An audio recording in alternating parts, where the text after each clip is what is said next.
everyone, স্বাগতম জনাইছো মোৰ অন্য এটি ভিডিঅ'লৈ আৰু আশা কৰোঁ আপোনালোকৰ খবৰ নিশ্চয় ভাল। আজি মই আছো গান্ধী মণ্ডপত আৰু ইয়াত মহাত্মা গান্ধীৰ কিছুমান স্মৃতি ইয়াত সংগ্ৰহ কৰি ৰখা হৈছে আৰু এয়া হৈছে মহাত্মা গান্ধীৰ বিচনাখন। যেতিয়া অসমলৈ আহিছিলে এইখন বিচনাত গান্ধীজীয়ে শুইছিলে। ইয়াত লিখা আছে, আপোনালোকে দেখিব পাৰিছে চাগে।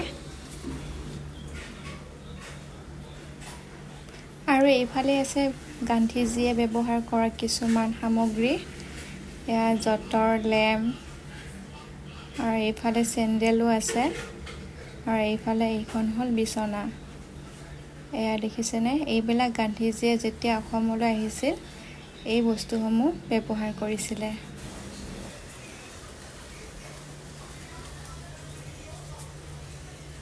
আৰু এইফালে এয়া গান্ধীজীৰ স্মৃতি হিচাপে এটি মূৰ্তি ইয়াত ৰখা হৈছে আৰু এইফালে এয়া যঁতৰ গান্ধীজীয়ে ব্যৱহাৰ কৰিছিলে।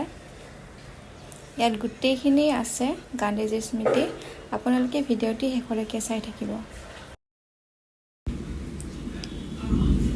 আৰু এইফালে গান্ধীজীয়ে য'ত বাস কৰিছিল গুজৰাটৰ ঘৰত, তাৰ ঘৰৰ এতিয়া আৰ্হি ইয়াত স্মৃতি হিচাপে ৰাখি থোৱা হৈছে।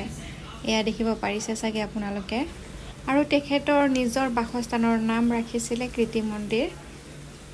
এয়া এইটো আৰ্হি ইয়াত স্মৃতি হিচাপে ৰাখি থোৱা হৈছে।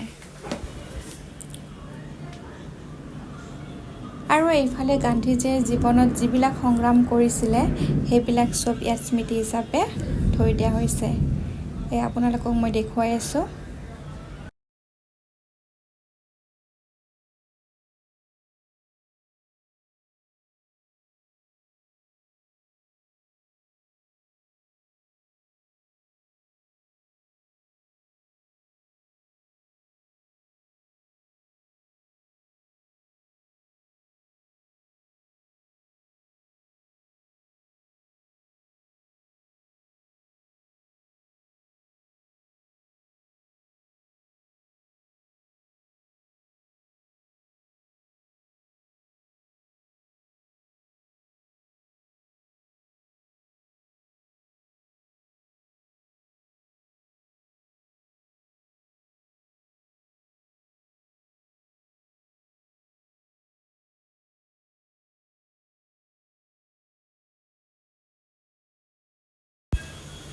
আজিৰ ভিডিঅ'টি ইমানেই আছিলে। যদি ভিডিঅ'টি চাই ভাল পাইছে লাইক, কমেণ্ট, শ্বেয়াৰ কৰি দিব আৰু যিবিলাকে মোৰ চেনেলটি প্ৰথম চাইছে তেওঁলোকে ছাবস্ক্ৰাইব কৰি দিব।